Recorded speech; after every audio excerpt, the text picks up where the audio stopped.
대장문으로 들어온 여러분들을 축복합니다. 하나님이 여러분들을 사랑하셔서, 하나님이 우리를 사랑하셔서 더욱더 큰 구원의 은총과 역사를 누릴 수 있도록 우리에게 은혜 베풀어 주실 줄 믿습니다. 한번 따라해 봅시다. 나는 하나님의 자녀입니다. 나는 하나님의 자녀입니다. 나는 하나님의 자녀입니다. 나는 하나님의 자녀입니다. 하나님은 나를 복되게 하십니다. 하나님은 나를 복되게 하십니다. 하나님은 나를 복되게 하십니다. 하나님은 나를 복되게 아멘. 하십니다. 나는 하나님의 자녀고 하나님이 나를 복되게 하심을 믿습니다. 아멘. 그것이 성경이 말하는 우리의 정체성입니다. 자녀를 복되게 하셔서 세상으로 복을 누리게 하시는 것, 그것이 우리에게 주신 하나님의 은혜입니다. 그래서 이것을 내가 가졌다면 내가 만나는 모든 사람에게 나는 복을 선포해야 됩니다. 옆 사람에게 이야기하십시오. 당신은 하나님의 복받을 사람입니다. 당신은 하나님의 복받을 사람입니다. 네. 여러분들 하나님의 복받을 사람입니다. 믿습니까? 네. 그 믿음으로 우리가 오늘도 하나님의 말씀에 귀 기울이시고 그 말씀을 듣고 새겨서 그 말씀을 실천하려고 노력하는 우리 모두가 될 수 있기를 간절하게 축복합니다. 저는 하나님이 사랑하시는 다대를 교회 앞에 하나님의 말씀을 전하면서 제가 중심을 가지고 준비해서 전하는 시리즈 말씀이 있습니다. 처음 여러분들에게 증거하는 것이 느헤미야서의 말씀이었습니다. 아직도 느헤미야서를 다 끝내지 못했어요. 여러 달이 지나고 여러 날이 지나지만 여전히 느헤미야서의 말씀을 붙들고 기도하고 있습니다. 왜냐하면 느헤미야가 우리들에게 주시는 말씀이 지금 우리 교회와 너무 닮아 있다는 거예요. 사실 이스라엘 백성이 느헤미야를 통해서 받았던 말씀, 그것이 무엇입니까? 그리고 이스라엘 상태가 어떠합니까? 이스라엘은 너무나 무너질 때는 무너져 있었죠. 나라는 망했고 이스라엘이라는 이름이 없어요. 나라의 이름이 없어요. 나라가 없는 민족이라는 거예요. 더 이상 떨어질 수 없는 환경 가운데 있던 하나님의 백성의 모습이 이스라엘의 그때의 모습입니다. 하나님의 은혜를 베푸셔서 돌아온 백성들이 있었어요. 자기의 땅을 포로로 잡혀갔다가 바벨론 그리고 메데 바사 이런 나라로 쭉 흩어져서 127개 지역으로 흩어져서 살던 이스라엘 사람들이 예루살렘으로 돌아오게 하십니다. 은혜죠. 내 힘으로 돌아올 수 없거든요. 포로로 잡혀간 사람이 그 지역을 떠날 수 있다? 그거는 왕이 허락하지 않는 한 될 수가 없는 일입니다. 그것이 포로 신분이잖아요. 포로라는 것은 종보다 더 못하잖아요. 그런데 하나님의 은혜로 그들이 1차, 2차, 3차에 의해서 예루살렘, 자기들의 본향, 그것으로 돌아오게 되어집니다. 하나님의 특별한 은혜죠. 그 은혜를 받은 이스라엘 백성들이 그 나라를, 하나님이 허락하신 하나님의 나라를 세워가는 과정을 보이는 것이 에스라, 느헤미야, 에스더의 모습이라는 거예요. 그 속에서 우리들에게 말씀하는 하나님의 나라를 세우는 방법, 그것을 크게 세 가지로 우리들에게 이야기를 합니다. 그 첫 번째는 하나님이 어떤 분인지 그분과의 바른 관계를 맺어야 된다는 거예요. 관계를 새롭게 해야 된다는 거예요. 그러니까 내가 믿는 하나님이 어떤 분이냐. 여러분들이 믿는 하나님을 어떤 분으로 여러분들 알고 있습니까? 그냥 믿으면 복 주시는 분, 그 정도로만 생각하십니까? 그 정도로만 생각한다면 세상에 흩어져 있는 그런 여러 신들도 그렇게 이야기를 하고 있죠. 하나님은 그 정도의 하나님이 아니시잖아요. 이 세상을 창조하신 하나님이십니다.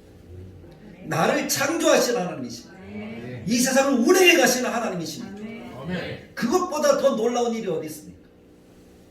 그 어떤 신도 세상을 창조하지 못했어요. 오직 하나님만이 세상을 창조하십니다. 그리고 운행하십니다.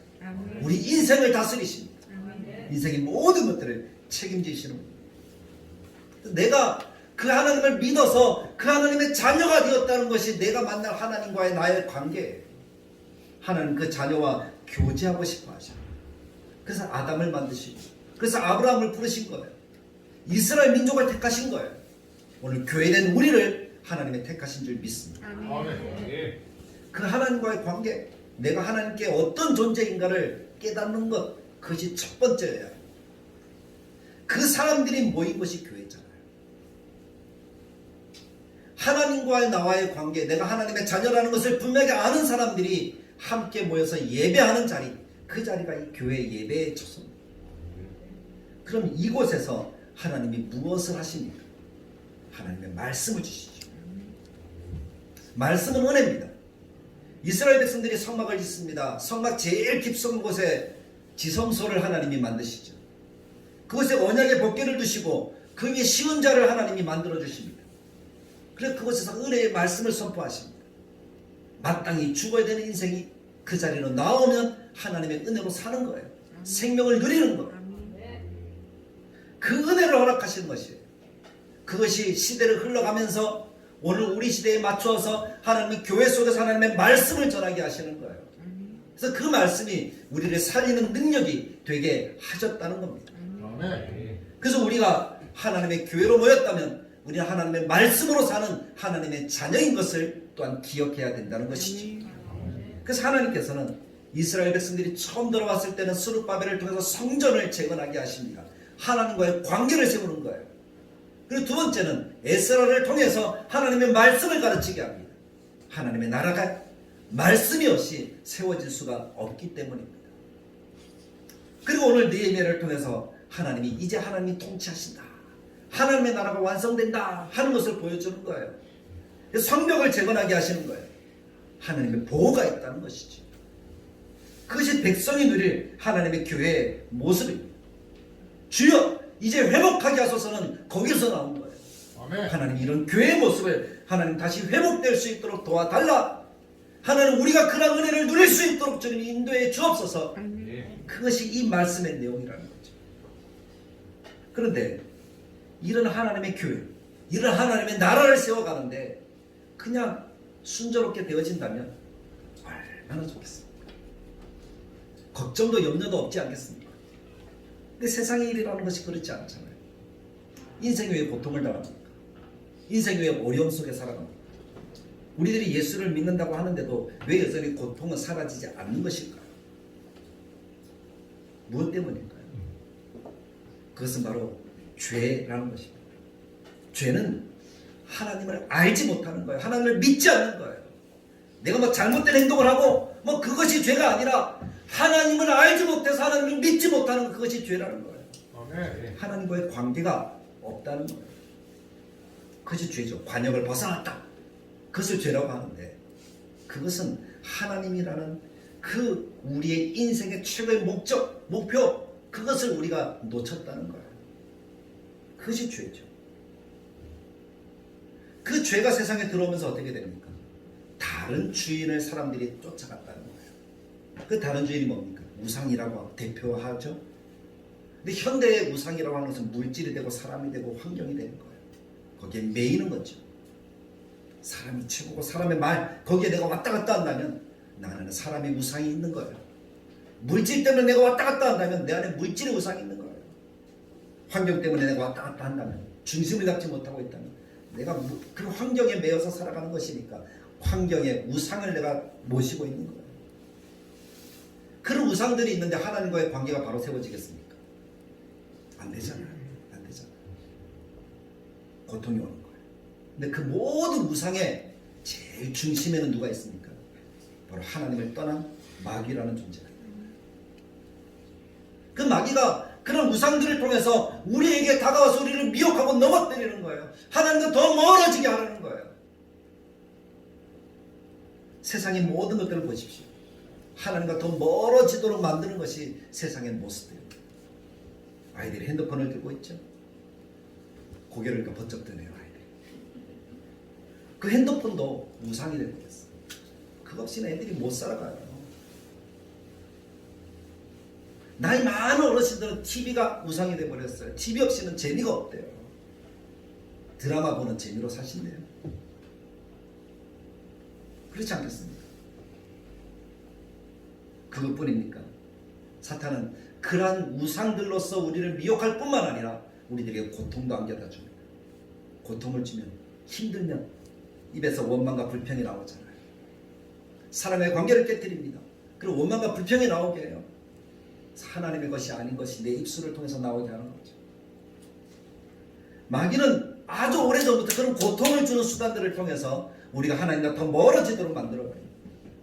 이스라엘이 하나님의 나라로 회복되려고 하는데 여전히 그들에게는 고통이 있었습니다. 스룹바벨을 중심으로 성전을 지을 때도 그들은 반대자들 때문에 고통을 당하면서 그 성전을 짓지 못하고 거의 20년 가까이 그들은 성전 건축을 멈추어야 했습니다. 하나님의 선자들의 도움이 없었다면 그들은 여전히 아직도 건축을 못했었는지도 모릅니다.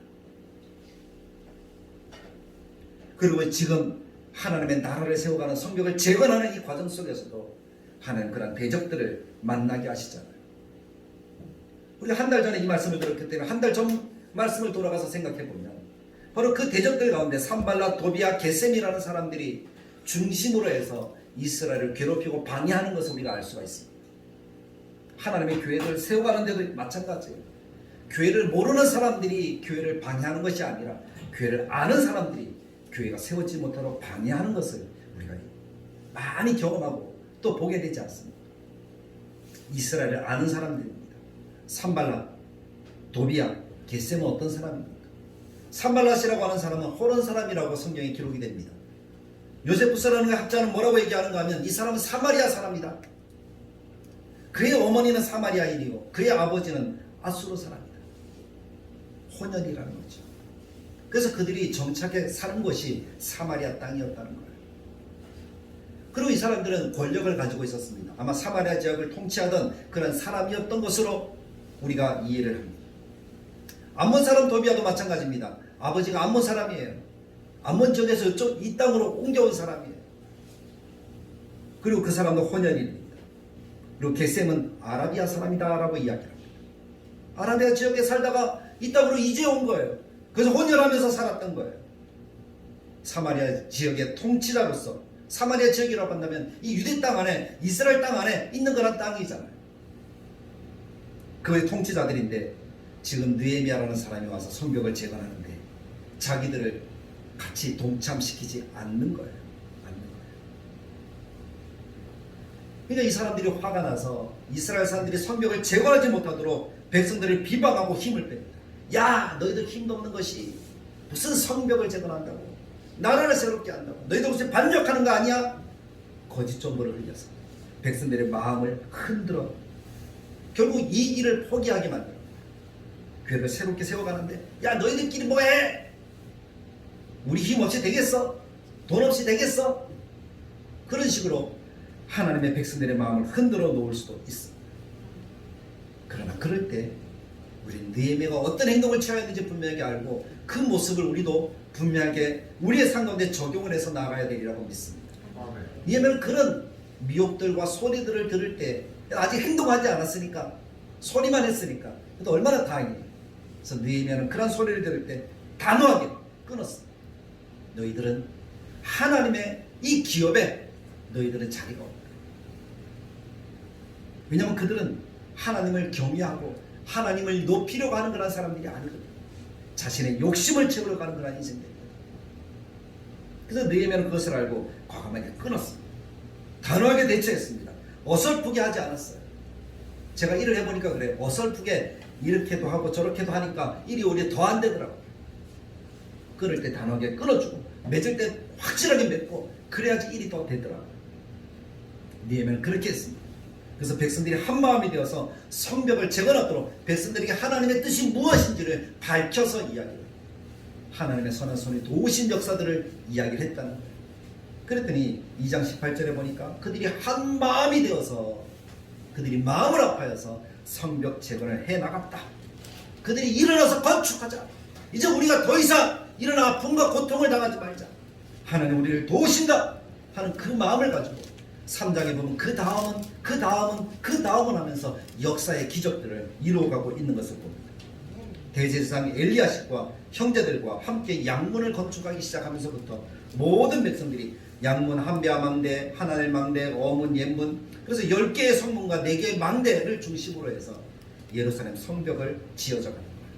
근데 모든 백성들이 동시에 함께 일시에 그 모든 일들을 해나갔다는 거예요. 당신은 하시오, 나는 힘 좀 있으면 나중에 하겠어, 이것이 아니라 모든 사람들이 같이 일사불란하게 움직여갔다는 거예요. 그래서 45개 지역으로 나누어서 40여 명의 지도자들을 중심으로 해서 그들이 하나둘 성벽을 재건해 나가는 거예요. 그러니까 이것이 눈에 보이게 성벽이 쌓여져 가서 절반에 이르렀다. 그것이 4장의 기록입니다. 절반쯤 지었어요. 그러니까 주변에 많은 사람들, 산발락과 도비야 이런 사람들이 어떻게 했을까요? 아니, 이대로 두면 안 되겠다. 또 고통을 주는 거예요. 또 방해를 하는 거예요. 절반쯤 쌓이니까 이제 여기서 더 우리가 가만히 내려도 정말 다 쌓이고 나면 우리가 손을 쓸 수가 없으니까 이제 못하도록 집요하게 방해를 하는 거예요. 그래서 이 사람들이 10번이나 군사들을 동원해서, 사마리아 지역 사람들인 것 같아요. 그 지역의 사람들을 동원해서 이스라엘 백성들이 성벽을 제거하는 데 와서 꽹과리를 치는 소리를 지르고 요란하게 하고 백성들이 집중하지 못하도록 만드는 거예요. 한두 번도 아니고 10번이나. 4장 12절에 보니까 10번이나 우리에게 말하기를 너희가 우리에게로 와야 하리니 그래서 안전하게 살 수 있다라고 이렇게 이야기를 하는 거예요. 한두 번 오면은 그래도 우리가 무시해버릴 수 있는데 자꾸 들으면 어떻게 되지? 정말 그런가? 사람들이 그러잖아요. 거짓말도 한 번 들을 때는 거짓말일 거야. 근데 2번 듣고 3번 듣고 자꾸 들으면 그럴 수도 있겠네. 정말이겠네. 그런 마음이 드는 것이 사람이잖아. 이스라엘 백성들이 그러지 않았을까? 그래서 결국 이들의 말대로 이스라엘 백성들이 조금씩 넘어지기 시작하는 거예요. 그래서 4장 10절에 보니까 이스라엘 백성들이 힘이 빠졌다 라고 그렇게 이야기해요. 그래서 지도자를 찾아가서 우리가 건축 못할 것 같아요. 백성들의 입술에서 그런 부정적인 말이 나오게 만들었어요. 성공한 거죠. 그것도 11절에 보니까 이스라엘 백성들이 그 도비아와 산발락 이 사람들이 쳐들어올까봐, 정말 군사를 동원해서 그들이 잠잘 때 쳐들어올까봐 그들이 겁먹었다라고 이렇게 성경에 기록합니다. 11절에 우리 원수들은 이르기를 그들이 알지 못하고 보지 못하는 사이에 우리가 그들 가운데 달려들어가서 살육하여 역사를 그치게 하리라 라고 하니까 정말 이스라엘 백성들이 겁을 먹었습니다. 그 겁먹고 맥 빠져 있으면 일이 될까요, 안 될까요? 일이 안 되겠죠. 우리도 마찬가지예요. 교회를 세워나갈 때 우리가 힘 빠져 있으면 우리는 아무것도 못해. 그런 패배의식에 젖어 있으면 아무것도 못해. 지도자가 아무리 큰 소리로 설교해도 아무도 귀에 듣지 않습니다. 그것이 이스라엘 백성들의 상황이었어요. 그런데 느헤미야는 그런 상황 가운데 하나님께 기도하면서 하나님이 함께 하심을 기억하자고, 두려워하지 말자고 꾸준하게 계속해서 독려하고 또 독려했습니다. 그게 지도자의 역할이잖아요. 그 소리에 귀를 기울이는 한 사람이 생기기 시작하면 그때부터 일은 다시 되게 되는 거예요. 근데 이스라엘에는 그런 사람들이 많았습니다. 백성들이 그들이 당하는 어려운 환경들이 얼마나 컸는지 지도자를 찾아와서 이야기를 하잖아요. 느헤미야를 찾아와서 백성들이 하는 말이 총독님, 우리가 굶주렸습니다. 우리가 먹을 것이 없습니다. 5장 1절에 그 사람들이 그렇게 소리 질렀다라고 이야기를 하죠. 그때에 백성들이 그들의 아내와 함께 크게 부르짖어 그들의 형제인 유다 사람들을 원망하는데 원망이 크게 달했어요. 세금은 과도했고 노역은 컸고 그들의 굶주림이 너무 컸어요. 그래서 그들이 견딜 수 없을 만큼 되니까 그들이 찾아와서 총독이 이야기를 하는 거예요. 이제 우리의 자녀들까지 종으로 팔아야 될 지경입니다. 근데 우리가 어떻게 성벽을 짓겠습니까? 그러면서 원망하고 불평하니까 느헤미야가 이 현실들을 다시 보면서 크게 분노가 일어나기 시작하는 거예요. 근데 분노가 일어난다고 분노를 바로 바라면 어떻게 된다 그랬죠? 공동체는 파괴된다 그랬죠. 느헤미야는 그런 분노가 일어나는 환경 속에서도 성경에 보니까 깊이 생각하고 5장 7절에 깊이 생각하고 어떻게 풀어갈지를 한 번 참고 2번 참고 3번 참으면서 하나님의 지혜를 구합니다. 그리고 나서 백성들의 지도자들을 다 모았어요. 그리고 지도자들에게 공개적으로 이야기합니다. 우리가 지금 어떤 형편입니다. 하나님이 우리를 사랑하셔서 성벽을 재건해서 우리가 더 이상 아픔과 고통과 수치스러운 일들을 면하고자 하는데 지금 백성들의 모습을 봐라. 백성들이 너무 힘들다. 그들의 자녀까지 팔아야 되는 형편이다. 우리가 높은 이자를 받은 것 아니냐? 우리가 이자를 받았다면 다 돌려보내자. 다 돌려주자. 그래서 우리나라를 정말 새롭게 하자. 백성들의 지도자들을 먼저 설득하라. 그랬더니 12절 말씀에 지도자들이 자신들의 잘못을 뉘우쳤다라고 이야기합니다. 뉘우치는 것은 그 다음부터 안 하는 거잖아요. 뉘우치는 것은 그다음부터 안 할 뿐만 아니라 그동안 잘못했던 것들을 다시 회개하는 거예요. 그래서 백성들이 힘들고 어렵다 하니까 이들이 받았던 이자들을 다 돌려보내겠다. 종들도 다 돌려보내겠다. 그리고 더 이상 이들에게 고통을 주지 않겠다. 이렇게 이야기합니다. 근데 느헤미야도 이들 지도자 가운데 한 사람이니까 자기가 스스로 솔선수범하는 모습을 백성들에게 보여줍니다. 그래서 5장 말씀에 쭉 보면 너무나 놀라워요. 느헤미야가 자신의 월급을 받지 않겠대요. 총독의 녹을 받지 않겠대요.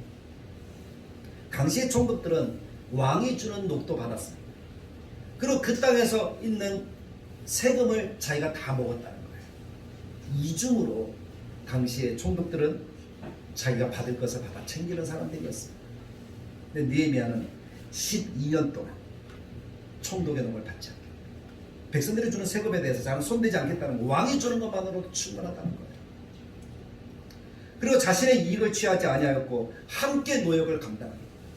자신도 일할 뿐만 아니라 자신의 집의 종들도 같이 동원을 해서 이 성벽을 재건하는 일들에 같이 동참을 합니다. 그리고 더욱 하나님께 도우심을 구하는 기도의 시간들을 아울러 가는 거예요. 백성들은 피곤해서 잘 때에 느헤미야는 하나님께 나가서 기도하는 거예요. 그 지도자의 아름다운 모습 아닙니까?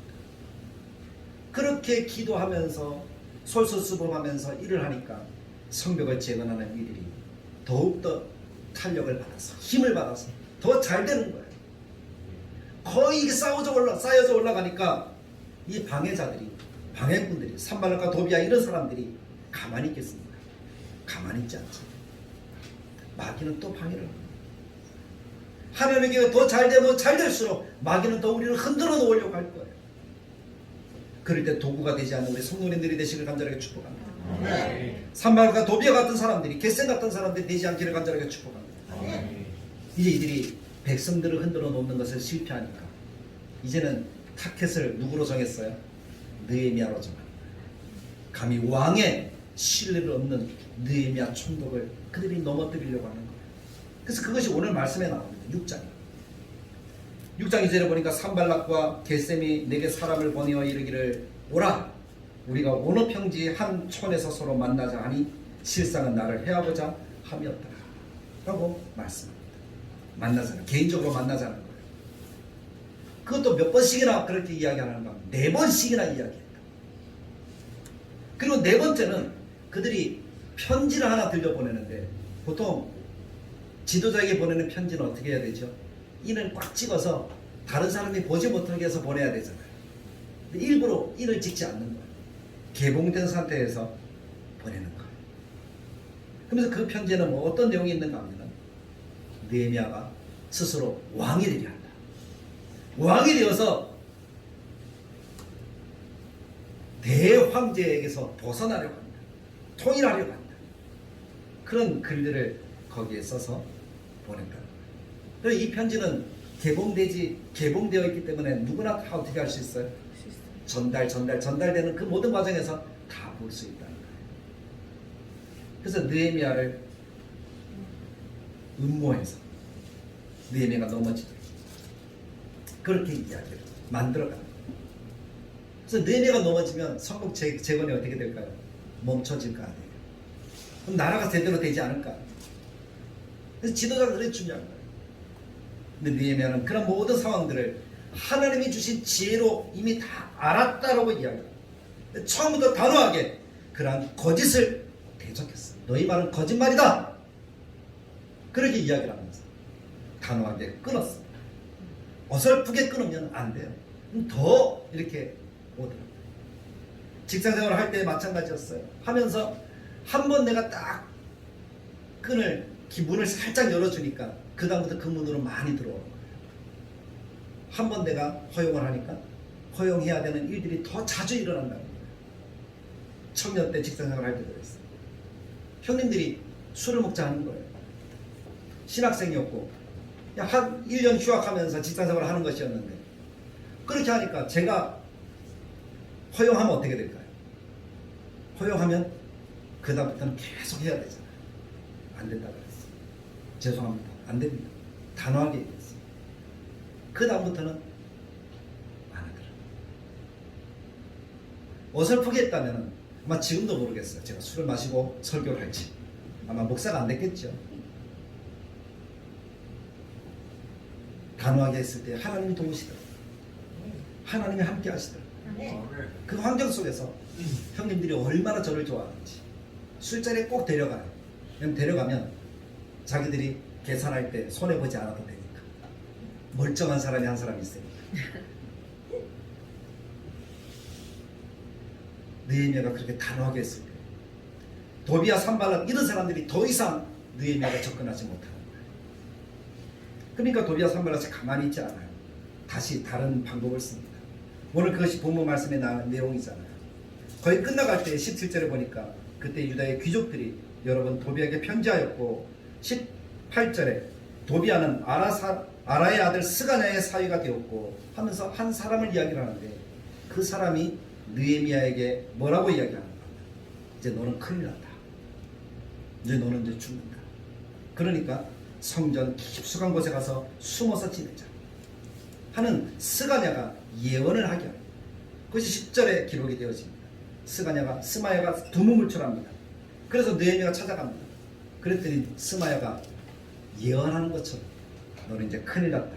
그래서 밤에 대적들이 와서 너를 죽일 거다. 그러니까 여기에 숨어 있자. 그러면서 어디에 숨어 있자라고 이야기를 하는가 하면 외소에 와서 숨어 있어. 성전 외소에 와서 숨어 있어. 그러면 네가 살리라 하고 이렇게 이야기해요. 그래서 저는 성전 외소라고 기록되어진 이 부분에 대해서 외소가 어딘가 하고 연구를 해보아서 찾아보았어요. 성전 외소로 가는 것은 말 그대로 사람들이 가지 않는, 사람들이 갈 수가 없는 그곳을 이야기합니다. 일반 사람들이 갈 수가 없는 곳이 성전에 한 곳 있어요. 그것이 어딜까요? 성전 가운데 지성소는 일반 사람들이 갈 수가 없는 곳입니다. 그것이 지성소더라고요. 그곳에 숨어 있으면 제사장도 제대로 못 들어가고 대제사장만 1년에 한 번 들어갈 수 있는 그곳에 숨어 있으면 아무도 범접할 수가 없으니까 매매가 안전하게 보호될 수 있는 거죠. 근데 그곳은 누구만 들어갈 수 있다고요? 왕이 들어갈 수 있습니까? 총독은 들어갈 수 있습니까? 그러면 저는 들어갈 수 있습니까? 아니죠. 누구만 들어갈 수 있습니까? 대제사장 외에는 들어갈 수가 없는 것입니다. 근데 느헤미야가 들어가요. 그럼 어떤 일이 되죠? 느헤미야가 감히 누구의 역할까지 하려고 했다고요? 대제사장의 역할까지 하려고 했다라는 것이 소문이 나지면 사람들이 느헤미야를 더 이상 이제는 신뢰하지 않게 되는 거예요. 저렇게 솔선수범한 것이 결국 저렇게 하려고 했구나. 근데 사람들이 오해하게 만드는 거죠. 그것이 스마야와 이 도비야나 산발락, 게셈 이 사람들이 유도하는 거예요. 원하는 것이었어요. 근데 느헤미야는 어떻게 합니까? 그런 계략들을 다 알았다. 오늘 12절 우리가 읽지 않았지만 12절 말씀에 첫 글자가 네 글자입니다. 깨달은 즉 하나님께 기도하며 힘들고 어려운 상황 가운데서도 하나님의 도움을 구했던 느헤미야 하나님이 지혜를 주시고 깨닫게 하십니다. 깨달은 즉 이것은 이 스마야가 뇌물을 받고 거짓 예언을 한 것이라는 사실을 알게 됩니다. 신뢰받지 못하게 하려는 그러한 그들의 소행을 알게 되었다는 거예요.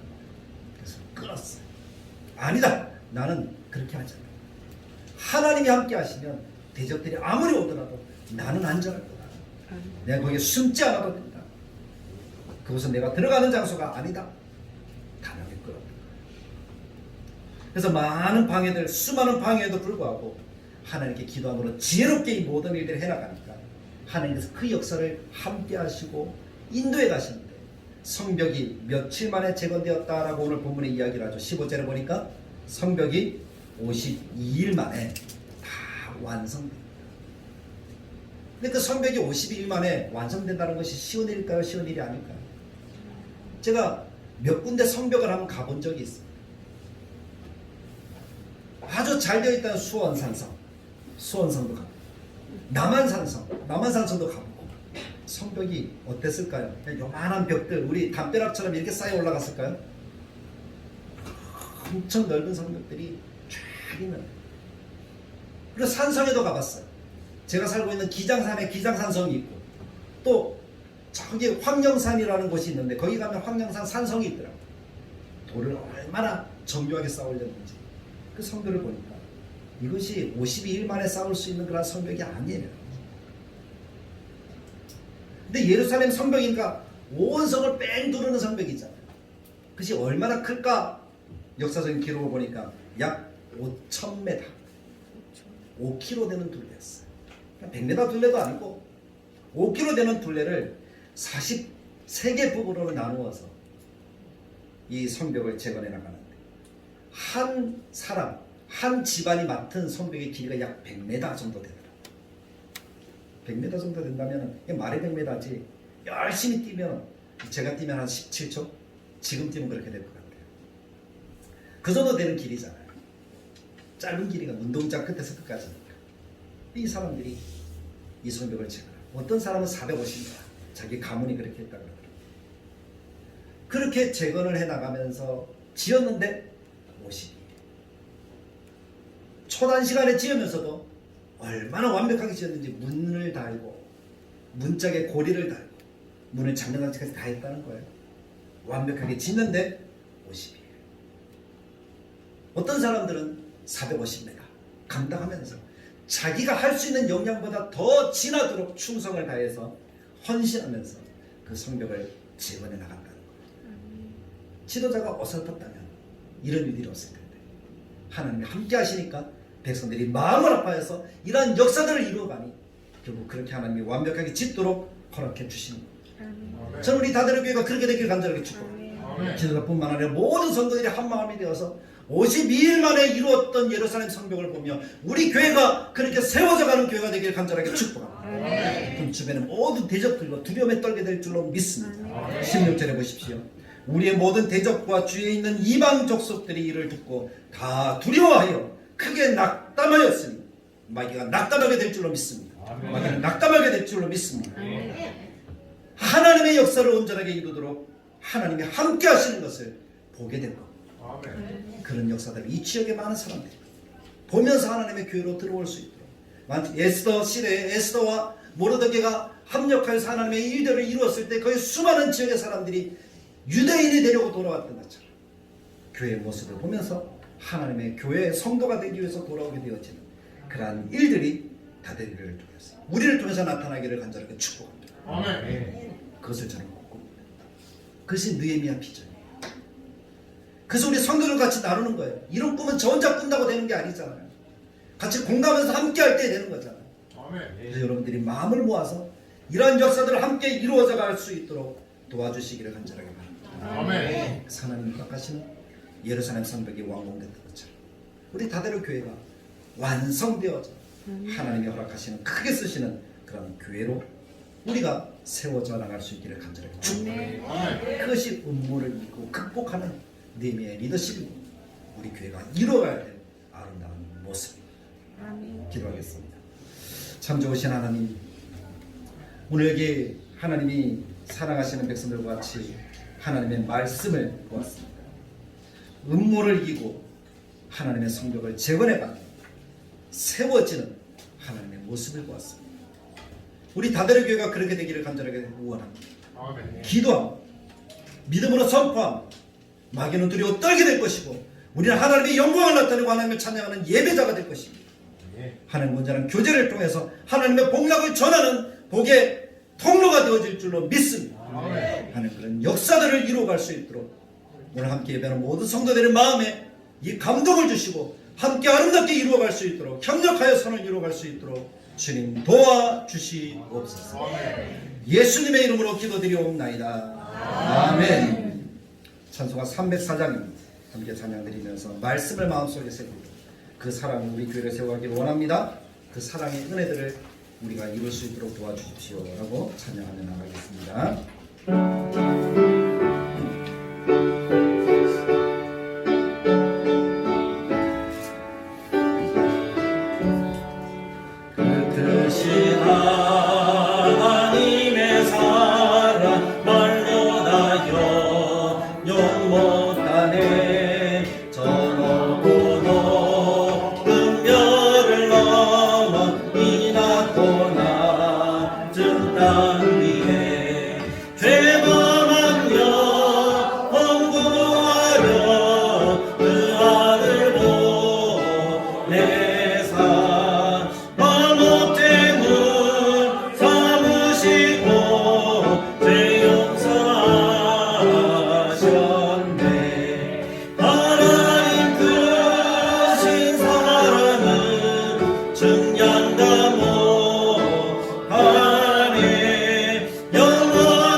하나님 이 고백을 주님이 받으셔서 하나님이 흠령하시고 이 고백보다 더 큰 고백, 더 귀한 고백을 드릴 줄 아는 우리 귀한 하나님의 자녀들이 되도록 주님이 인도하여 주옵소서. 주정금을 드립니다. 하나님, 우리의 일상이 하나님의 복이라서 우리의 일상을 하나님께 드리는 그런 마음으로 주의 이름과 주정금을 드리오니 주님 맡아서 주장하시고 하나님께서 허락하신 크고 놀라운 은총으로 충만하게 채워주시옵소서. 여기 11조 예물을 드려 하나님께 영광을 돌리오니 하나님 크신 사랑과 은혜를 나타내 주시기를 원합니다. 하나님의 것인 줄 알고 드렸습니다. 한 달을 하나님께 드립니다. 하나님의 우리에게 주신 복대로 분복대로 드립니다.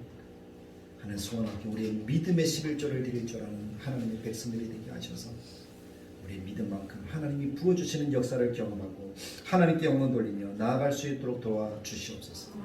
건축헌금과 성경금을 드리오니 하나님 받아주시기를 원합니다. 하나님 우리의 교회를 아름답게 세워가게 하시고 하나님의 나라를 든든하게 세워가는 하나님의 귀한 자녀들 다 되도록 주님이 인도하여 주시옵소서. 하나님이 함께 하시고 하나님이 도우시면 놀라운 은혜의 역사들로 아름다운 교회, 아름다운 나라를 세워갈 수 있을 줄 믿습니다. 하나님께서 허락하시는 역사 누리게 하옵소서.